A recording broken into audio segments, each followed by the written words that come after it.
ये लो बहन जी, ये हो गई आपकी साड़ी और ये रहा आपका बिल। 2100 भैया, 2100 बहुत ज्यादा नहीं है? आपने कुछ डिस्काउंट भी नहीं दिया इस पे। डिस्काउंट कर दिया जी, इससे कम ना हो पाएगा। आपने फिक्स रेट लगाया है। इतने में ना हो पाएगा जी। अरे कैसे नहीं होगा डिस्काउंट? शादी वाली बात है, डिस्काउंट तो होना चाहिए। आप तो जानते हो जीएसटी बढ़ गया। अरे कर दीजिए, अगली बार हम यहीं आएंगे और आपका मुनाफा भी हो जाएगा। चलो कर दीजिए। ठीक है। चलो अब ये काम तो हो गया। अब एक काम करते हैं, यहाँ पे और भी अच्छी अच्छी दुकानें हैं, वहाँ चलते हैं और अच्छे अच्छे कपड़े भी मिलेंगे, वो भी डिस्काउंट के साथ। चले चलो।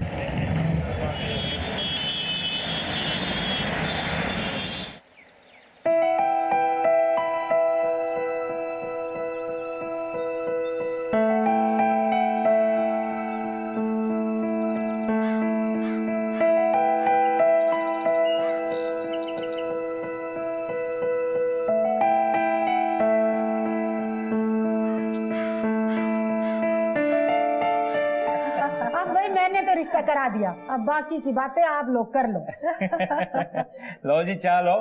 और लो जी, शर्माने क्यों, तुसी तो परौने हो। लो जी। हमें तो कुड़ी पहले से ही पसंद है जी, और मुंडा भी कोई कम नहीं है। अपना क्या है, छोटी सी फैमिली है। अब जो भी है वो आपकी बेटी और होने वाले पोते और पोतियों का होगा। ये तो आपका बड़प्पन है जी कि आपने हमारी बेटी को पसंद किया। बिल्कुल।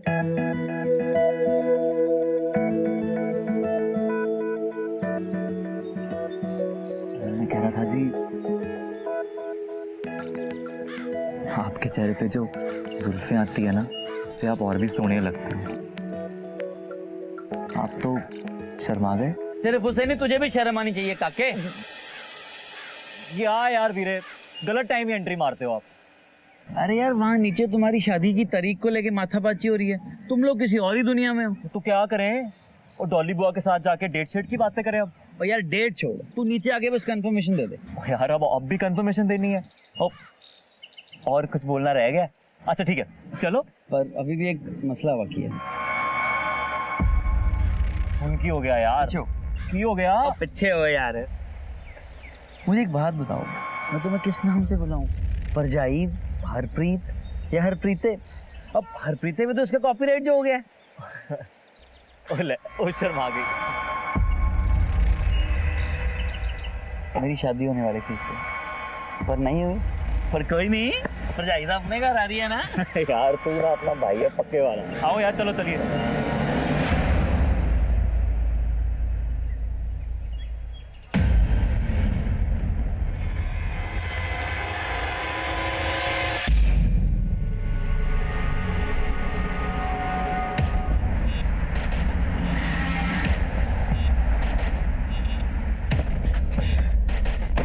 शक्ल देखो, उसको साथ जा ही नहीं रहे। वो छड्डो यार वीरे।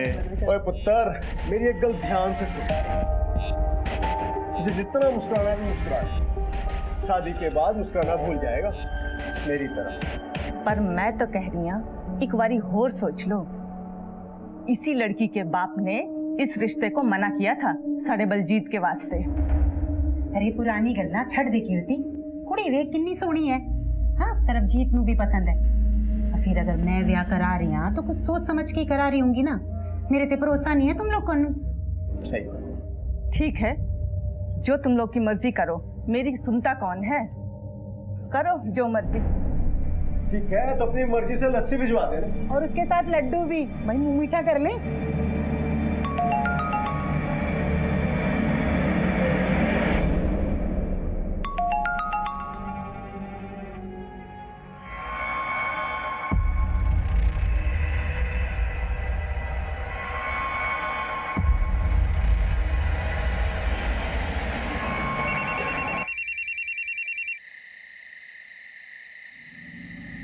हेलो, रेट कार्ड चाहिए क्या उसका? क्या? जिसके साथ तू अपने रिश्ते के लिए हाँ कह के आया ना, उसी के रेट कार्ड की बात कर रही हूँ। 1 रात का, 2 रात का। वैसे तो उसका नाम हरप्रीत हैगा, पर शिल्पा के नाम से जानी जाती है। अपना ईमेल चेक कर लेना, उसका सारा प्रोफाइल मिल जाएगा रेट कार्ड के साथ। और सुन, जब तू उसे मिले ना तो होटल ले जाने की कोशिश करना, झट से मान जाएगी। वैसे एक बात तो बता, उसका ये धंधा शादी के बाद तू ही संभालेगा क्या? ओए ज़बान संभाल के गाल कर, तेरे में उत्थे आके चित्तर मारने। हेलो हेलो,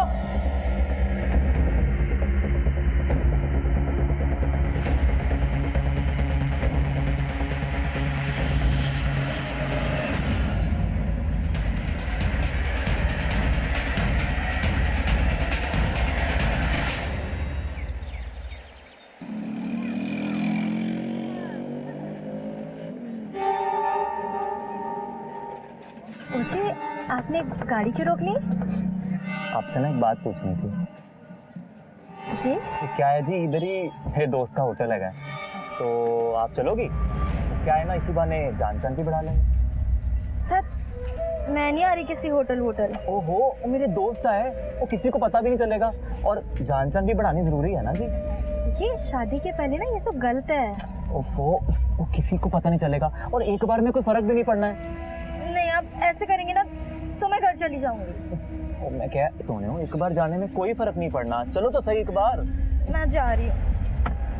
अच्छा, सॉरी, रियली सॉरी। अच्छा, चाट समोसा तो खा सकते हैं ना? हाँ चलो चाट समोसा खाते हैं। ऑरेंज रंग के सूट में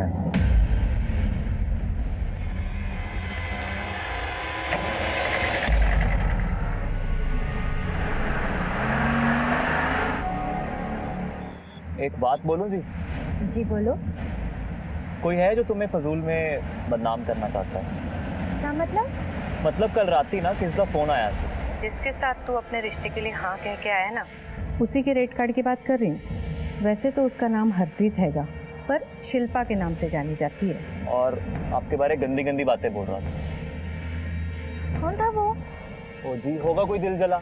वो आप क्यों टेंशन लेते हो? तुम सोने हो, हजारों दुश्मन होंगे। हाँ, वैसे तो किसी औरत की आवाज थी, पर टेंशन क्यों ले रहे हो? मैं हूं ना आपके साथ। फिर भी कौन हो सकती है वो औरत?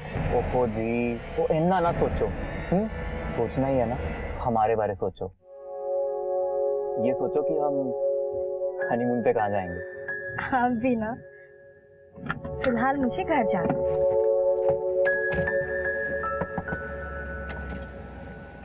हाँ जी। और हनीमून पे कहाँ जाना है आपको जल्दी बता दो।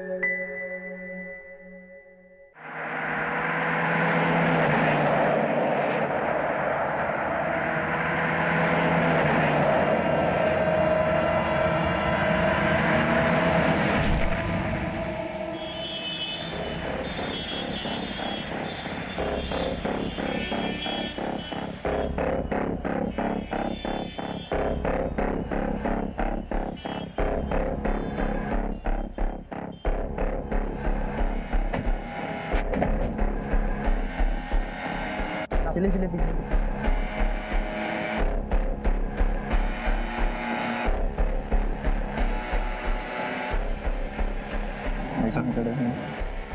राधिका शर्मा। ट्रक का नंबर देखा था? सर ट्रक इतनी स्पीड से आ रहा था कि अगर एक सेकंड भी और देर हो जाती तो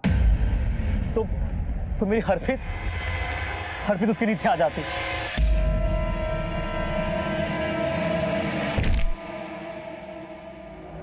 आप लोग इस लड़की को जानते हैं? नहीं सर, हमने इसे कभी नहीं देखा है। ठीक है, पुलिस स्टेशन में आके अपना स्टेटमेंट रिकॉर्ड करवा दीजिएगा।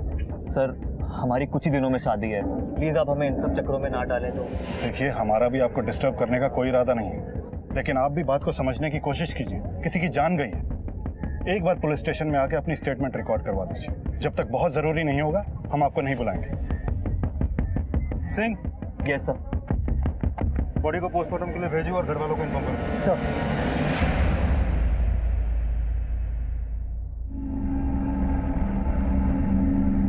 ओ भाई, गाड़ी नहीं आई अभी तक तेरी यार। ओ हाँ, गाड़ी से याद आई। ओ यार, पार्लर में ना गाड़ियां टाइम से पहुंचा देना, लेट मत होना, समझ आई?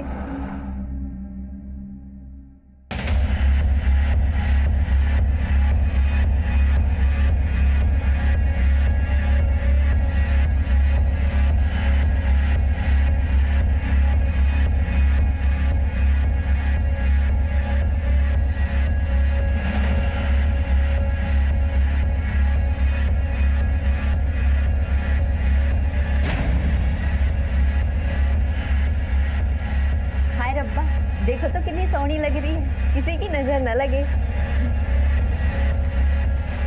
ओए होए, मेहंदी का रंग देख कितना गहरा चढ़ा है। लोग कहते हैं कि मेहंदी का रंग जितना गहरा होगा ना, पति उतना ज्यादा प्यार करता है। हाँ, प्यार तो वो बहुत करते हैं। कौन हो तुम और अंदर कैसे आए? जी आप कौन?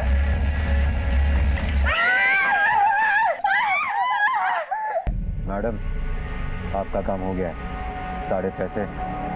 अरे हाँ हाँ, तेरे पैसे मिल जाएंगे, पहले पता तो लगे ना मेरा काम पूरा हुआ है या नहीं। वो आप पता कर लेना। क्या क्या हुआ उसे? अरे पर कैसे? तो कहाँ लेकर गए, किस अस्पताल में? अच्छा अच्छा, हम आते हैं। कमल, कमल। जी जी आई। छेती नीचे आ। क्या हुआ बीजी, आप परेशान क्यों लग रहे हो? अरे फोन आया है पार्लर में, अपनी हरप्रीत को कुछ हो गया है, उसे अस्पताल लेकर गए। चल तेरे हुआ क्या बीजी? अरे झाँक के देख।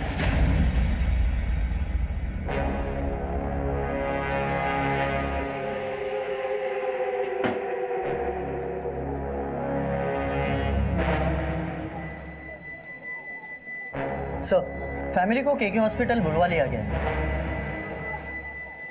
ये एसिड इतनी आसानी से अवेलेबल नहीं होता, केमिकल लैब्स और बड़ी बड़ी इंडस्ट्रीज में मिलता है। इसके सैंपल्स लो और लैब में भेजो।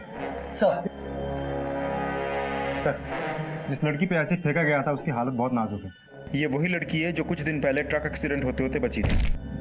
उस वक्त पार्लर में मौजूद कुछ और लोगों पे भी एसिड गिरे थे, बट वो सब खतरे से बाहर थे। सबके घर वालों को इन्फॉर्म कर दिया सर। सारी जगह की तलाशी लो, एक एक चीज टटोलो, शायद हमारे हाथ कुछ लग जाए। सब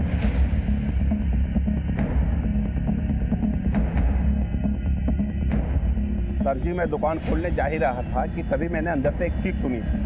मैंने लगा कोई टोक वोक लगा होगा, तभी मैंने देखा एक लड़का भागता हुआ दिखाई दिया। जब तक मैं बाहर आया वो वैन में बैठ के भाग गए थे। आपने वैन का नंबर देखा? नहीं सर, वो मैं नंबर नहीं देख पाया। और किसी ने कुछ देखा? नहीं सर, सब कुछ इतना अचानक से हुआ, किसी ने ध्यान नहीं दिया। और इससे पहले कि आसपास के लोग देखते और रिएक्ट करते वो भाग चुका था। इस पार्लर में सीसीटीवी है? सर, इस पार्लर में कोई सीसीटीवी कैमरा नहीं है, लेकिन आसपास के दुकान के फुटेजेस हम चेक कर रहे हैं, इन केस कुछ मिल जाए।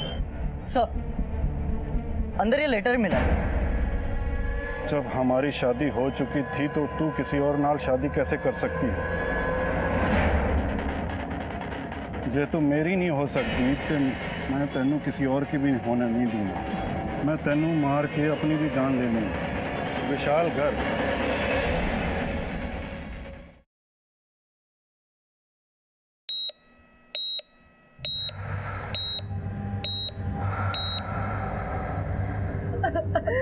मेरी फूल से बच्ची को किसकी नजर लग गई?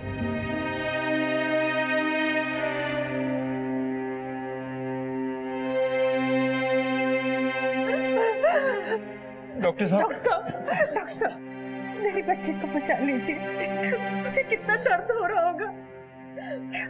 आज तो उसकी शादी है, वो बच्चा है कि ना डॉक्टर साहब? बहन जी, हम पूरी कोशिश कर रहे हैं, भगवान पर भरोसा रखें।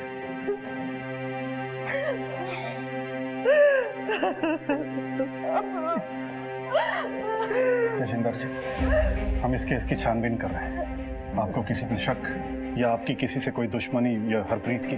हम बहुत सीधे साधे लोग हैं साहब, हमारी किसी से क्या दुश्मनी हो सकती है? मैं नौकरी पेशे वाला बंदा हूँ, हमारे खानदान में भी किसी से किसी की कोई दुश्मनी नहीं है। कोई लड़का या किसी से कोई चक्कर? हमारी नजर में ऐसा कोई नहीं है। क्यों कमल? नहीं सर, हरप्रीत की लाइफ में ऐसा कोई भी नहीं था। वो तो हमेशा घर पे ही रहती थी। यूँ समझ लीजिए कि होने वाले जीजा जी ही उसका पहला प्यार थे। अच्छा, एक बात बताइए, ये विशाल गर्ग कौन है? विशाल गर्ग? कौन विशाल गर्ग? जिससे हरप्रीत की शादी हुई थी। शादी? कैसे कर रहे हो इंस्पेक्टर साहब? उसकी शादी तो सर्वजीत के साथ हो रही थी। ये विशाल गर्ग कौन? हमें पार्लर से ये नोट मिला है जिसमें लिखा है, जब हमारी शादी हो चुकी थी तो तू फिर किसी और से कैसे शादी कर सकती है? जे तू मेरी नहीं हो सकती तो मैं तेनू किसी और दे भी नहीं होने दूंगा। मैं तेनू मार के अपनी जान ले लूंगा। विशाल गर्ग।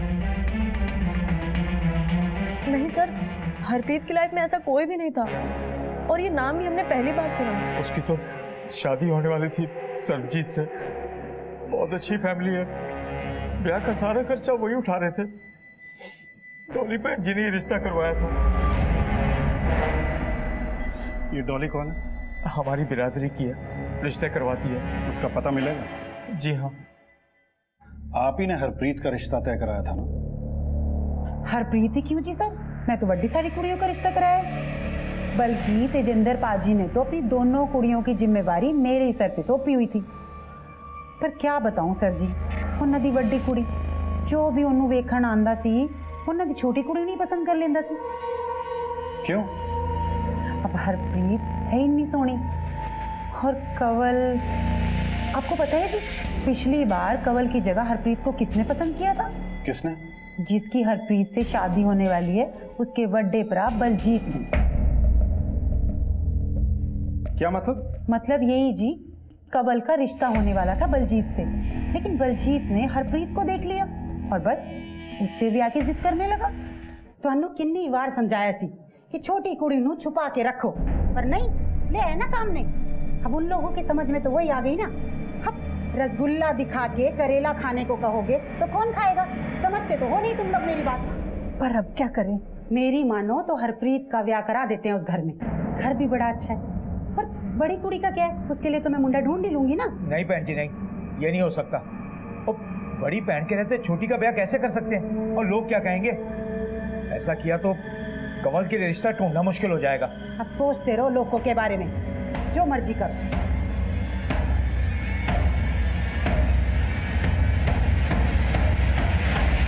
तो फिर सरबजीत की शादी का रिश्ता हरप्रीत के लिए कैसे आ गया? वो तो जी मेरे को उसके प्यो का फोन आया था, बोला कि मेरे मुंडे के लिए कोई कुड़ी ढूंढ लो, तो बस मुझे हरप्रीत की याद आ गई। तो बलजीत सरबजीत का बड़ा भाई, उसको या उसके परिवार को कोई ऑब्जेक्शन नहीं था? ना जी ना, भला ऑब्जेक्शन क्यों होगा जी? अब कंवल की शादी हो चुकी थी कहीं और बलजीत का भी ब्याह हो गया था किधर और, तो क्यों ऑब्जेक्शन होता जी? सबकी रजामंदी से ही रिश्ता हुआ था और बलजीत खुद शादी की तैयारियां कर रहा था। बलजीत अगर शादीशुदा है तो उसकी बीवी कहाँ है? अब क्या बताऊं जी, इतने सारे ब्याह कराए हैं मैंने, बस एक ये ब्याह नहीं टिक पाया। क्यों? कुड़ी थोड़ी नकचड़ी थी जी, निभ नहीं पाई दोनों की। ठीक है, आप जा सकती हैं। अगर दोबारा पूछताछ करनी होगी तो आपको बुलाएंगे। जी। आसपास के इलाके में पता करो कि विशाल घर की सुसाइड की कोई खबर आई है।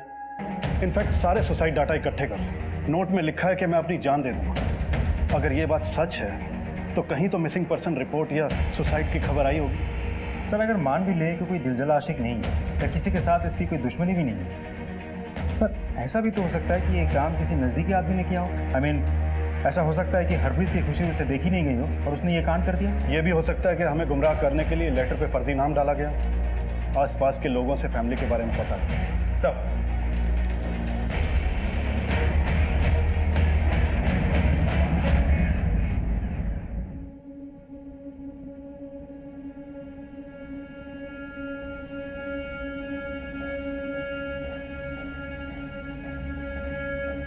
कंवल दीदी ने तुम्हारे नाल ये लेटर भेजा है। अरे छोड़ अपनी दीदी को, मुझे तो तुझसे दोस्ती करनी है, इसलिए कंवल को अपना रास्ता बनाया। मुझे उसमें कोई इंटरेस्ट नहीं।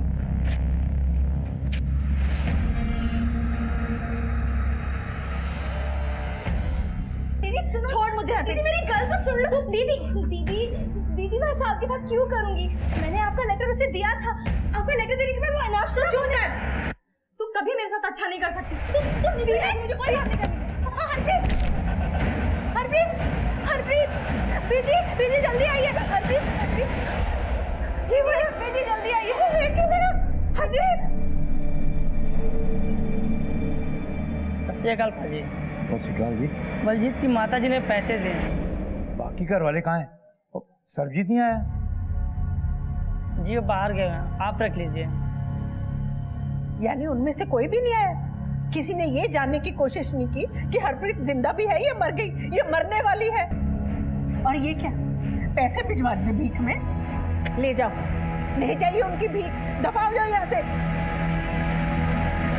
इस केस में पारिस्थितिक प्रमाण यानी सर्कमस्टेंशियल एविडेंस की बुनियाद पर लग रहा था यह किसी दिल जले आशिक की बदले की कार्रवाई है,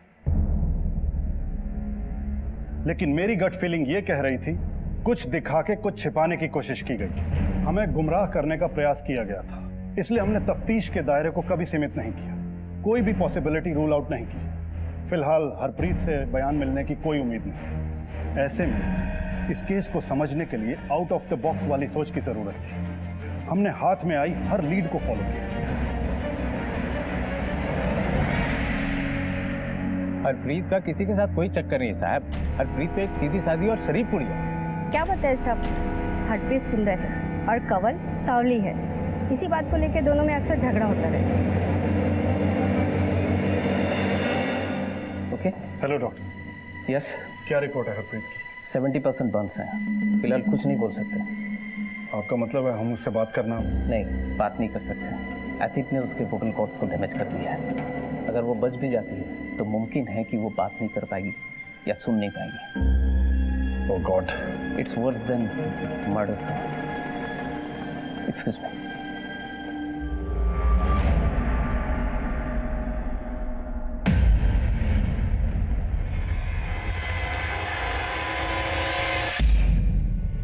हम ये जानना चाहते हैं कि हाल फिलहाल में कोई हरप्रीत के लिए रिश्ता आया था? किसी से कोई दुश्मनी या कोई अपना जो इस रिश्ते के खिलाफ था? कोई मिलने आया था या किसी ने कुछ कहा था? जी नहीं, कोई रिश्ता नहीं आया था और कोई मिलने भी नहीं आया था। पर हाँ, अब एक फोन आया था। हेलो। सुना है आपकी बेटी की शादी सरबजीत से होने वाली है? हाँ जी, कौन बोल रहे हैं? मैंने तो सिर्फ इतना बताने के लिए फोन किया था कि जिस लड़के के साथ आपकी बेटी की शादी तय हुई है उसके कैरेक्टर के बारे में आपको कुछ पता है भी या नहीं? अरे एक नंबर का लड़कीबाज है, गंदी गंदी गलियों में घूमता है रात भर। वैसे तो डॉली बहन जी ने जांच पड़ताल करके देख परख के ये रिश्ता किया था। हमने सोचा कोई मारे जलन के हमें भड़का रहा है तो हमने उस फोन की तरफ ध्यान नहीं दिया। कौन हो सकता है? हम क्या जाने साहब, पता नहीं किसकी नजर लग गई।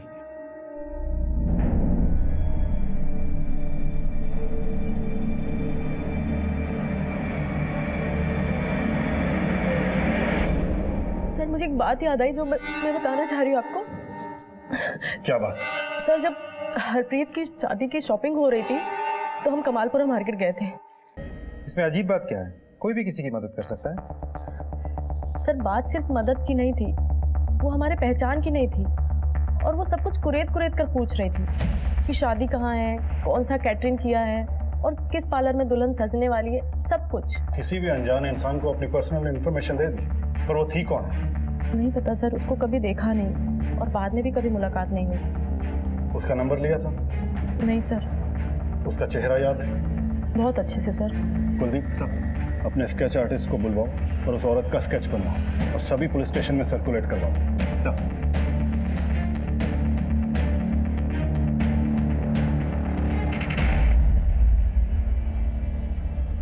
उस औरत ने इन लड़कियों से सारी अहम इंफॉर्मेशन निकाल ली। वो हमारे पहचान की नहीं थी और वो सब कुछ कुरेद कुरेद कर पूछ रही थी। हमें किसी भी सिरे को नहीं छोड़ना है। देखो, अगर उस दुकानदार से कुछ पता चलता है तो एक लड़की को शादी के दिन टारगेट किया जाता है। अर्पिता! जी आप कौन? मतलब बिल्कुल साफ है कि कोई तो है जिसे ये रिश्ता कबूल नहीं है। लेकिन सर देखा जाए तो कोई आशिकी का एंगल भी तो सामने नहीं आया। हो सकता है किसी ने आशिकी के एंगल में अपने काम को अंजाम दिया। हमें हर इंसान को टटोलना होगा, हर पहलू को परखना होगा। हरप्रीत की शादी जिस घर में होने जा रही थी उन्हें भी टटोलना होगा। साहब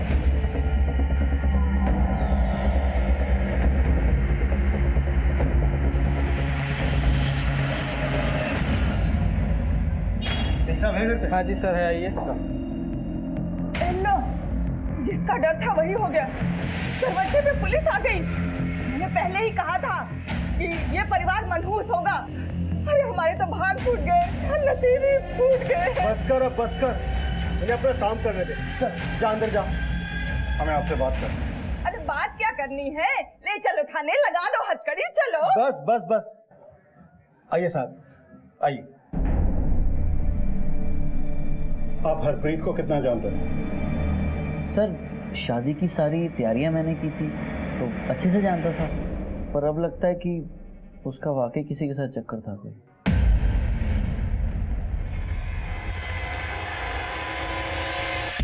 क्या मतलब? सर मतलब हमने हॉल बुक किया था शादी के लिए, तो मम्मी डैडी मैं और सरबजीत हम सब घर से हॉल की तरफ ही जा रहे थे। सर एक सुनसान रास्ते से हम निकले और हमने देखा अचानक एक गड्डी क्यों रोक दी? डैडी जी आगे देखो।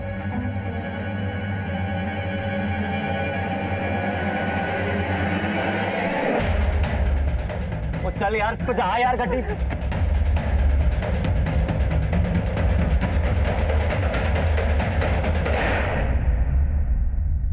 आप लोगों पे जानलेवा हमला हुआ था, इस बात की रिपोर्ट नहीं लिखवाई थी पुलिस में? नहीं सर, मुझे लगा कोई गुंडे मवाली हैं तो गाड़ी देखी कि शादी के लिए जा रही है तो रोक लिया शायद।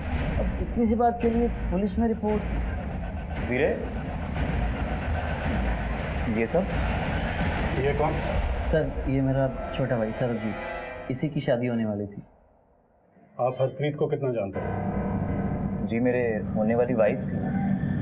वो तो हम सब भी जानते हैं, और उसके बारे में क्या जानते थे? मैं समझा नहीं, आप जानना क्या चाहते हैं? प्यार करते थे उससे? जी 4-5 बार मिले थे, तो इतने में प्यार तो नहीं हो सकता। तो फिर किससे प्यार करते थे? मालिनी से? जी हमने तुम्हारा सारा पास्ट प्रेजेंट खंगाला है, तुम्हारा मालिनी के साथ अफेयर है ये हमें पता है। मालिनी से तुम अब भी प्यार करते हो ना? जी मैं, आप कहना क्या? तो फिर हरप्रीत से शादी करने के लिए हाँ क्यों की? बाबूजी और बलजीत बाजी के दबाव में आ गए। इनको मालिनी अच्छी नहीं लगती थी तो।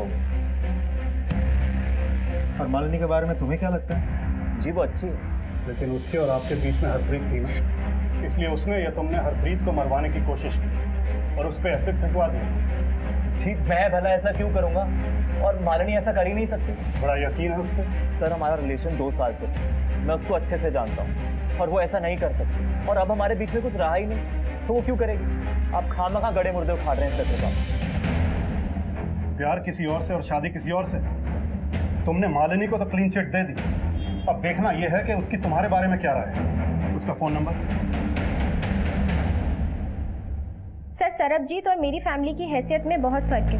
हम दोनों को ही पता था कि वो मुझे कभी एक्सेप्ट नहीं करेंगे, इसलिए मैंने खुद ही अपना रास्ता बदल दिया।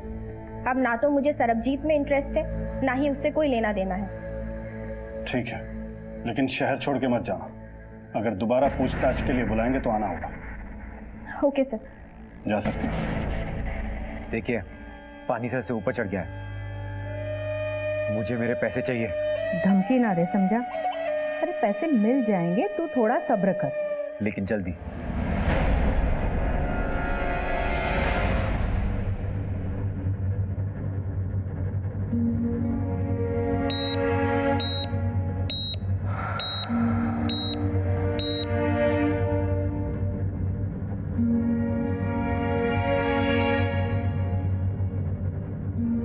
हरियर सब अरेंज कीजिए। डॉक्टर साहब प्लीज।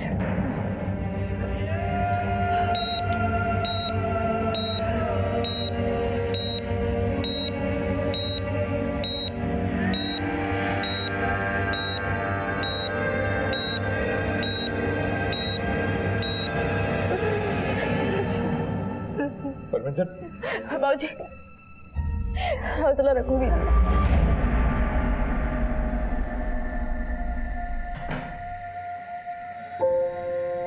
बीजी, बीजी तू आ गई पुत्र? अब तो ऐसे ही सो गए। हाँ वो तेरा इंतजार करते करते आंख लग गई।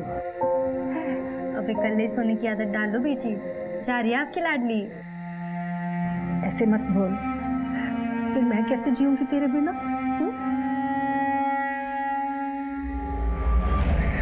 वाहेगुरु मेहर कर दे मेरी बच्ची ते, मेरे बच्चे नू ठीक कर दे, मेरे बच्चे नू ठीक कर दे वाहेगुरु।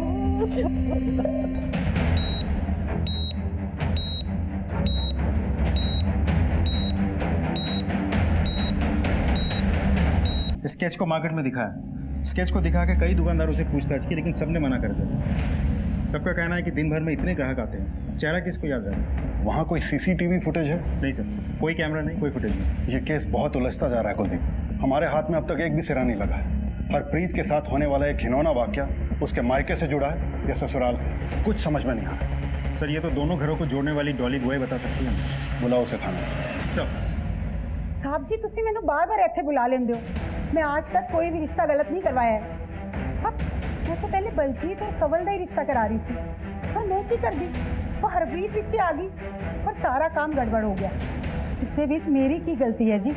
मैं तो उनकी भलाई के वास्ते उनका रिश्ता जोड़ रही थी ना। अगर भलाई के लिए जोड़ा था तो ये तबाही कौन मचा गया? देखो तुम्हारा बहुत लोगों से मिलना जुलना है, अगर कुछ भी पता हो तो बता दो। रब दी सौजी मैनू कुछ भी नहीं पता। हाँ ये सच है, कि मैं जलती थी हरप्रीत से। और तो और मेरे माँ बाप भी मुझसे ज़्यादा प्यार हरप्रीत को करते थे, और जिस किसी लड़के को मैं पसंद करती थी वो हरप्रीत का दीवाना हो जाता था। हर बार हरप्रीत की खूबसूरती मेरे जख्मों में नमक मल देती थी। सरबजीत के भाई बलजीत से रिश्ते की क्या कहानी है? बलजीत और मेरे रिश्ते की बात चल रही थी, लेकिन बलजीत को भी हरप्रीत पसंद आई। बाबूजी ने इस रिश्ते के लिए मना कर दिया, फिर उसने कहीं और शादी कर ली और मेरी भी शादी हो गई। और जब सरबजीत के लिए हरप्रीत का रिश्ता दोबारा आया तो तुम सहन नहीं कर पाई और अपने अंदर पनप रही सारी नफरत को एक ही बार में उछाल दिया। क्यों? नहीं सर, मैंने ऐसा कुछ भी नहीं किया। मैं उस वक्त बहुत गुस्से में थी। बाद में मैंने हरप्रीत से माफ़ी भी मांगी और उसने मुझे माफ़ भी कर दिया था सर। और आप मुझ पर शक करें कि मैंने अपनी बहन के साथ ये सब किया।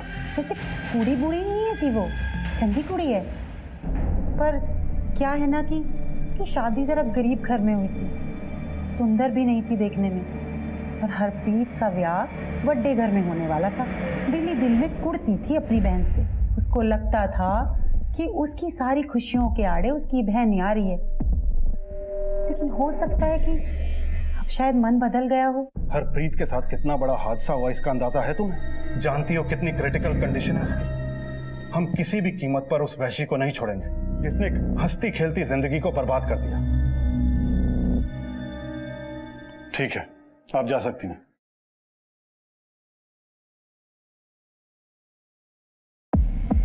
सर किसी का मोटिव ही समझ में नहीं आ रहा। लेकिन कुलदीप, मोटिव तो सरबजीत के पास भी और बलजीत के पास भी, लेकिन ये किया किसने है? इन तीनों में से किसी ने, कोई और ही है। दोनों फैमिलीज और जितने भी लोग इस केस में डायरेक्टली और इनडायरेक्टली इन्वॉल्व हैं, सबके कॉल रिकॉर्ड्स निकलवाओ। किसने किससे बात की, कितनी देर बात की, मुझे सारी डिटेल्स चाहिए और सब पे नजर रखो। सर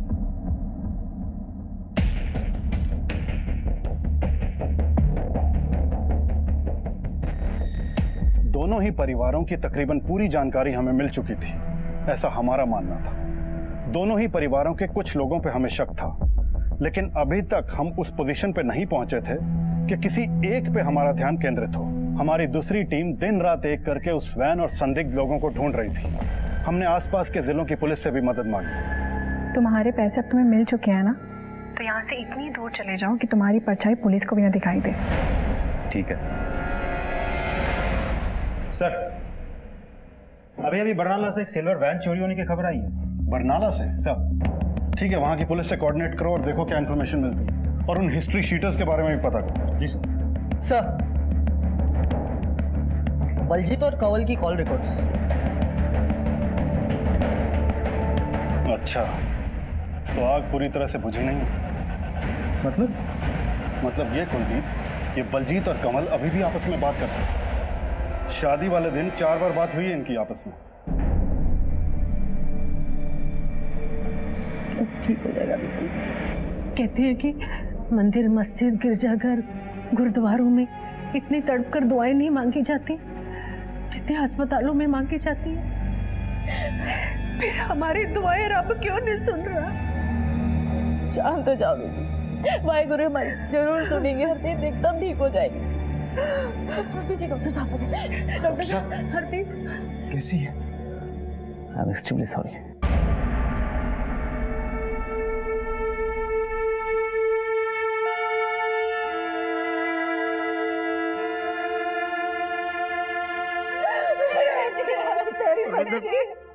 मुझे मेरी बच्ची के बारे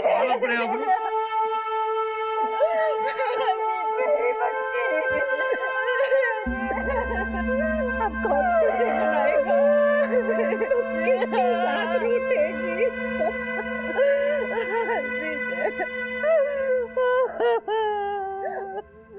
हरप्रीत, मैनू माफ कर देना।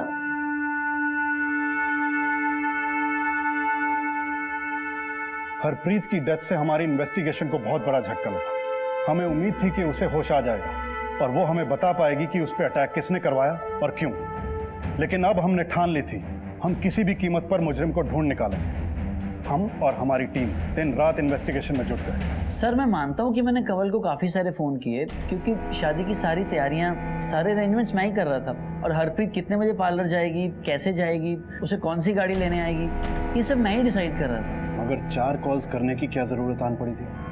सर, बिकॉज पहले कंवल पार्लर जाने के लिए तैयार थी, फिर उसने बोला कि वो नहीं जाएगी। मुझे नहीं जाना। मेरी इच्छा नहीं है। ये सारी तैयारियां, रस्में, कपड़े, पार्लर, ये सब चीज़ मेरे लिए भी तो हो सकता था ना, लेकिन तुमने शादी से मना कर दिया। कहाँ वो सब पुरानी बातें हैं, उन सबको क्यों दोहरा रहे हो?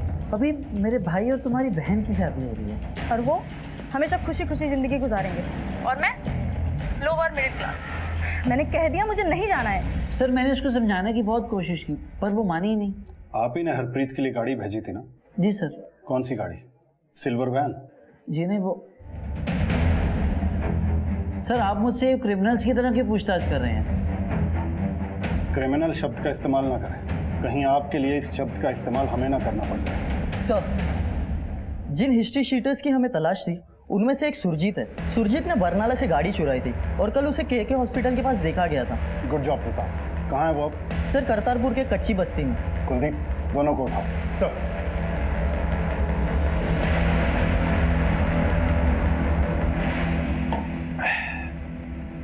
पवन, जितना जल्दी हो सके ना अपने घर से निकलना पड़ेगा। पुलिस, भाग भाग। ए, रुक। ए, रुक। ए, रुक। भाग रहा, भाग रहा। मैंने कुछ नहीं कहा, मत मारो सब। चल।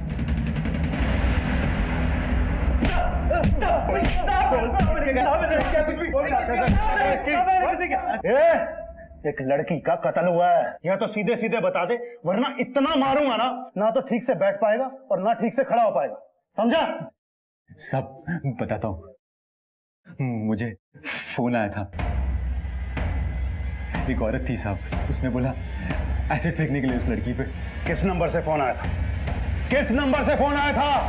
उसका नंबर मेरे मोबाइल में है। कुलदीप सर, इससे नंबर लो और अपने डाटा में चेक करो सर, और अच्छे से सेवा करो इसकी। सर, नहीं सर, सर ये नंबर तो बलजीत के नाम पे रजिस्टर्ड है। तेरे इस नंबर से हत्यारों को फोन किया गया था, अब सच बता दे क्यों फोन किया था?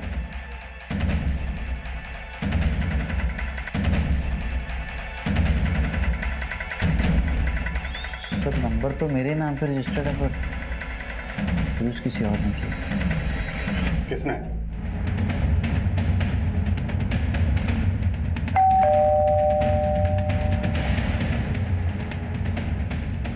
गुरमीत। जी बोलिए। कौन है पुत्र? बेबे पुलिस। नवजोत चड्ढा, हरप्रीत पर एसिड फेंकने की साजिश और उसकी मौत के जुर्म में आप दोनों को गिरफ्तार किया जाता है।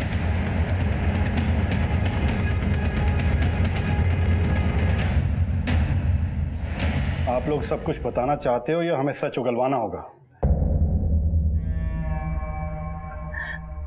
क्या जानना चाहते हैं आप कि हमने हरप्रीत के ऊपर एसिड क्यों फेंकवाया? आप ये नहीं जानना चाहते कि हमारे साथ क्या क्या अन्याय हुआ? आप ये नहीं जानना चाहते कि मेरा और बलजीत का डिवोर्स क्यों हुआ?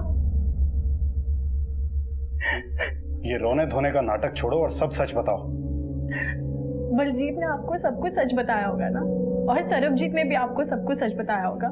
क्या आपको किसी ने ये बताया कि मेरी शादी सरबजीत से तय हो गई थी, लेकिन उसने मना कर दिया और फिर मेरी शादी हो गई बलजीत से? मैंने कोई एतराज नहीं किया क्योंकि वो दिखने में अच्छा था, अमीर फैमिली थी, लेकिन मुझे ये नहीं पता था कि वो बीमार है, नपुंसक है, और इसी वजह से मेरा अफेयर हो गया लक्की नाम के लड़के से, और मैं उसके बच्चे की माँ बन गई, और अपना ये पाप छुपाने के लिए मैं IVF के लिए गई, और मैंने बलजीत को झूठ बोला कि ये उसका बच्चा है, और उसने सच भी मान लिया इस बात को। फिर पता नहीं वो मेरे घर कैसे आ धमका। तुम्हें डिवोर्स चाहिए ना, भाड़ में जा, बच्चे को तो मैं लेके ही जाऊंगा। ये तुम्हारा बच्चा नहीं है। और वो IVF? वो सब झूठ था। जब वो IVF के लिए गए थे तब मैं ऑलरेडी प्रेग्नेंट थी और वो बच्चा लक्की का था, तुम्हारा नहीं, समझे? पर तब मैं श्योर नहीं थी कि लक्की उसे एक्सेप्ट करेगा या नहीं, पर अब लक्की तैयार हो गई तो मुझे तुम्हारी कोई जरूरत नहीं। निकल जाओ यहाँ से। ओए! और उसके बाद हमारा डिवोर्स हो गया और फिर लक्की ने भी मुझे छोड़ दिया। वो अपनी बीवी के पास चला गया लंदन। लेकिन वहाँ से मुझे खर्चा भेजता रहा। फिर एक दिन मैंने बलजीत की आईडी चेक की और जो मैंने ही बनाई थी, उसका पासवर्ड मैंने बनाया था। मैंने चेक किया कि सरबजीत की शादी होने जा रही है। मैंने रेगुलरली ईमेल चेक करना शुरू किया। उनके घर पे आती खुशी मुझसे बर्दाश्त नहीं हो रही थी। पहले ऐसे इंसान से शादी करती जो नपुंसक था, और फिर मैं ऐसे इंसान के बच्चे की माँ बन गई जिसने मुझे रखेल बना के रख दिया था। और इस सब में वो भी इंसान था जिससे मैं शादी करना चाहती थी। उसकी शादी हो रही थी और मुझसे ये सब बर्दाश्त नहीं हो रहा था। और फिर मैंने ये बात अपनी माँ को बताया। उनसे मेरा ये दर्द बर्दाश्त नहीं हुआ और फिर मैंने और मेरी माँ ने एक खेल रचा। हेलो, रेट कार्ड चाहिए क्या उसका? क्या? जिसके साथ तूने अपने रिश्ते के लिए हाँ कहा है ना, उसी के रेट कार्ड की बात कर रही हूँ। 1 रात का, 2 रात का। तुम्हारा ईमेल चेक कर लो, सब पता चल जाएगा। सरबजीत जब शादी से पीछे नहीं हटा तो हरप्रीत के घर पे मैंने फोन किया। हेलो, सुना है आपकी बेटी की शादी सरबजीत से होने वाली है। हाँ जी, कौन बोल रहे हैं? वेल विशर ही समझे। मैंने तो सिर्फ इतना बताने के लिए फोन किया था कि जिस लड़के के साथ आपकी बेटी की शादी तय हुई है, उसके कैरेक्टर के बारे में आपको कुछ पता है भी या नहीं? अरे 1 नंबर का लड़की बाज है। गंदी गंदी गलियों में घूमता है रात भर। उन्होंने सब नजरअंदाज किया। ट्रक से कुचलवाने की कोशिश की तो दूसरी उड़ गई और ये बच गई।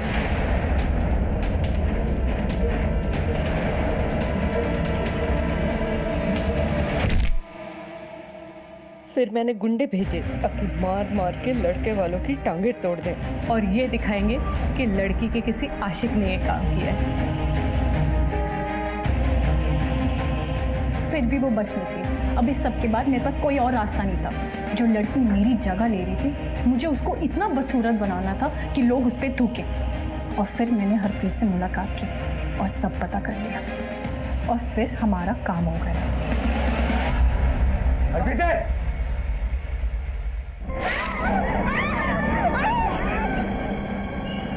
हेलो मैडम, आपका काम हो गया है।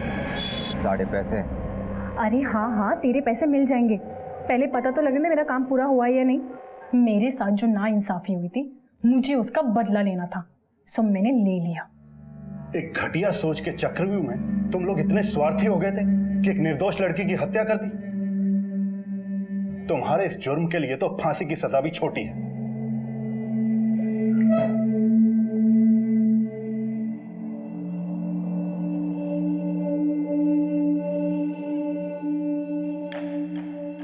हर जुर्म आफत आने से पहले दस्तक जरूर देता है। हमें बस अपने आसपास की घटनाओं पर पूरा ध्यान रखना चाहिए। लापरवाही और गफलत इतनी भी नहीं रखनी चाहिए कि आसपास के इशारे ही समझ में ना आए। पहले सरबजीत को हरप्रीत के बारे में गलत इंफॉर्मेशन दी गई, फिर हरप्रीत के परिवार वालों को सरबजीत के खिलाफ भड़काया गया, फिर सरबजीत के परिवार पर हमला करवाया गया। हरप्रीत को लॉरी से कुचलने की साजिश की गई और दोनों ही परिवार गफलत में डूबे रहे।